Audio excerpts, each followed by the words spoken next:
Olá, vamos hoje estudar uma lição, Fé que nasce da adversidade, a qual está baseada em uma passagem bíblica muito inspiradora e preciosa, a passagem da viúva de Sarepta. Então, no livro de Primeira Reis, a gente tem a narrativa do capítulo 17, verso 8 a 24. Eu destaquei aqui o início, quando Deus ordena a Elias que ele vá até Sarepta, uma cidade que ficava fora dos limites de Israel, na vizinhança de Israel, lá na terra de Sidom, e que lá ele ficasse e que haveria uma mulher que lhe daria comida. E depois a gente vê que essa mulher, ela não tinha comida para dar, mas Elias, firme na sua fé e na convicção daquilo que Deus tinha revelado a ele, diz a ela que, em nome de Deus, que ela deveria dar sim a comida, porque ao entregar um pouco daquilo que ela tinha, que era quase nada, os alimentos se multiplicariam e jamais faltaria farinha e azeite para ela, que foi exatamente o que aconteceu. O contexto desse acontecimento. Havia naquela região, em Israel e toda a vizinhança, uma grande seca que estava causando fome. Os alimentos, né, não estavam ali sendo cultivados como deveriam. E essa seca acontece durante um momento que estava muito forte o culto ao deus pagão Baal, que era considerado o deus da fertilidade, o deus das colheitas. E o Deus de Israel permite, então, que houvesse aquela seca para mostrar que Baal não tinha nenhum poder sobre a natureza, e que não adiantava que eles ficassem ali se sacrificando e cultuando a Baal, porque não era por aí que eles iam resolver os problemas deles. Hoje nós vivemos uma situação muito similar. Vivemos um período de seca, não apenas a seca, literalmente falando, essa foto que eu mostrei no slide anterior é de atualmente do Nordeste do Brasil, mas uma seca espiritual que nós vivemos, uma seca de valores, uma seca de amor, de solidariedade. E muitos falsos deuses são cultuados. O deus da riqueza, o deus da luxúria, o deus do poder, da ostentação.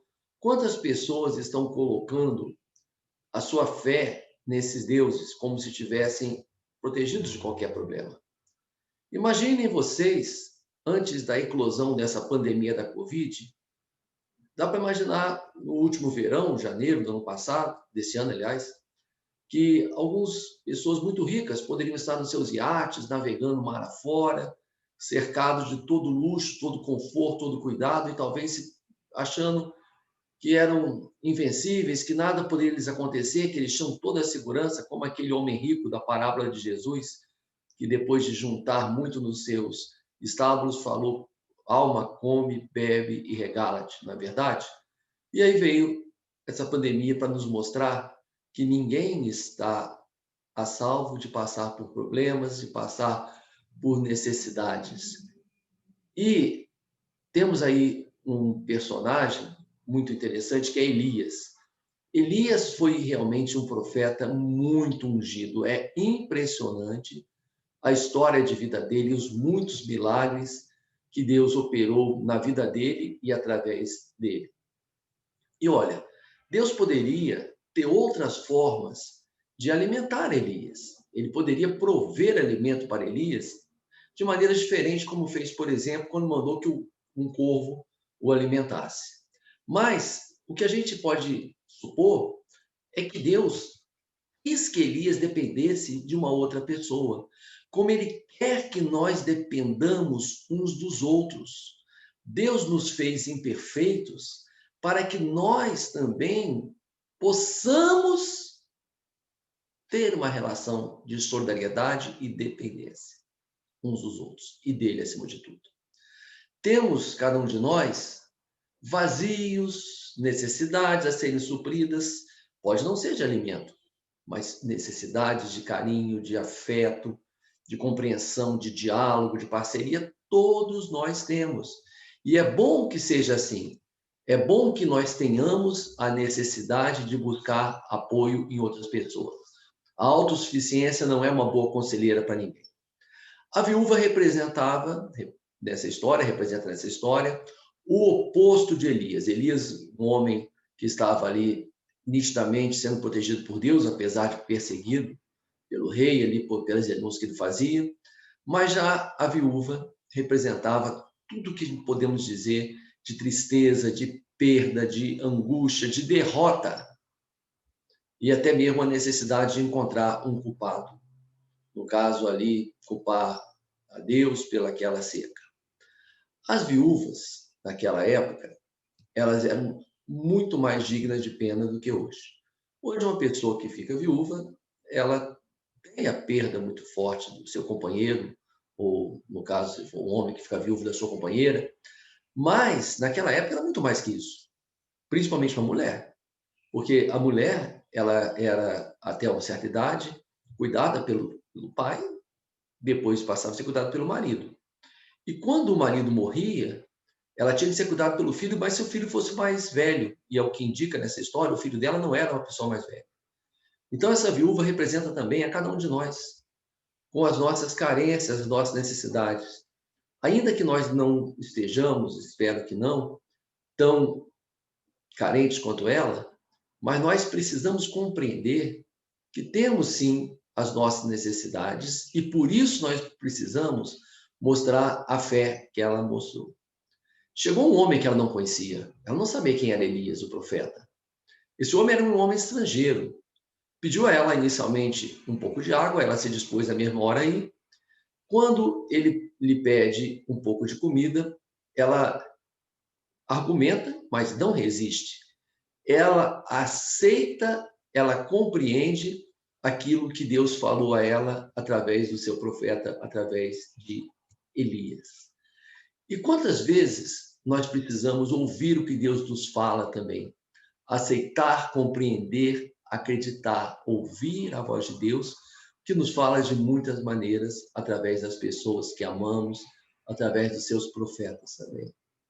O milagre que veio, que foi um milagre impressionante, e diz na Bíblia que enquanto faltou alimentos, enquanto não voltou a chover, houve a multiplicação, então, do alimento ali para aquela mulher e não faltou mais.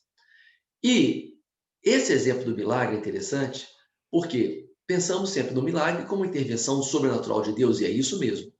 Porém, Deus quer que nós façamos a nossa parte. Deus quer que nós busquemos aquilo que podemos fazer. Temos que crer na intervenção dele e, ao mesmo tempo, fazer a nossa parte. Quando isso acontece, Deus opera milagres. Deus não opera milagre por exibicionismo ou para dar provas de poder, ele não precisa disso. Ele opera milagres quando há necessidade que eles aconteçam e quando nós nos dispomos a fazer a nossa parte. O amor, ele se multiplica. A Bíblia tem outra história muito conhecida, outra passagem, a multiplicação dos pães e dos peixes, feita por Jesus, que mostra que vencer egoísmo, romper com a preocupação exclusiva consigo mesmo, repartir aquilo que a gente tem, mesmo que em alguns momentos a gente tenha muito pouco. Quando a gente reparte, Deus multiplica. Todas as pessoas que a gente puder abençoar, nós precisamos abençoar. E aí, eu me lembro, quando eu falo disso, do meu avô, que muitos conheceram, o reverendo Celcino Paradela, que criou 8 filhos e alimentou muito mais gente, mesmo sendo um pastor de parcos recursos naquela época. Ele pastoreava igrejas no interior do estado de Minas e o salário pastoral ele era realmente muito baixo. E na casa dele era uma casa sempre aberta. Eu me lembro que nunca a gente comia em uma única mesa, embora a mesa fosse grande, mas a minha avó servia 2 rodadas de almoço. Porque além dos seus 8 filhos, ele acolhia todos o que o procuravam, e não eram poucos, não. Quando ele foi morar em Belo Horizonte, por exemplo, os que tinham sido da igreja dele, ovelhas da igreja dele, em outras cidades menores, toda vez que iam para Belo Horizonte para um tratamento de saúde ou para qualquer outro assunto, se hospedava na casa dele e ali ficava por dias, às vezes semanas. E Deus honrou e Deus multiplicou. Eu não tenho outra explicação a não ser o milagre e a bênção de Deus na casa dos meus avós. Porque mesmo ganhando muito pouco, eu me lembro da fartura que era. Não havia luxo, não. A gente se deliciava com uma geleia enorme que ele comprava, uma geleia de mocotó, uma caixa de quisuco para a gente fazer, mas nunca houve falta de nada ali. Ele fazia parte dele, ele cultivava sua hortinha, criava suas galinhas, mas nunca houve falta de nada. E isso, para mim, é um exemplo de que o milagre não acontece apenas de forma sobrenatural. Ele acontece também no nosso dia a dia, quando a gente se dispõe a compartilhar, a dar o que a gente tem e a ter solidariedade com os outros, baseados, acima de tudo, na fé. Lembrando, então, que como o apóstolo João escreveu, se a gente não amar ao irmão a quem a gente vê, como que a gente pode dizer que a gente vai amar a Deus a quem a gente não vê?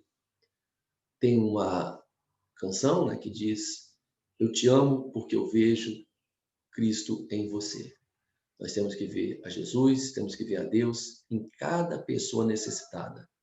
Seja necessitada de pão, de carinho, de atenção ou de qualquer outra coisa que a gente possa oferecer. Que Deus possa, a cada dia, colocar em nossos corações o desejo genuíno, que Ele coloque nos nossos corações o desejo genuíno de servir ao próximo, de todas as maneiras possíveis. Que nesse Natal nós estejamos realmente com o coração aberto para que o milagre de Deus aconteça em nós e através de nós. Amém.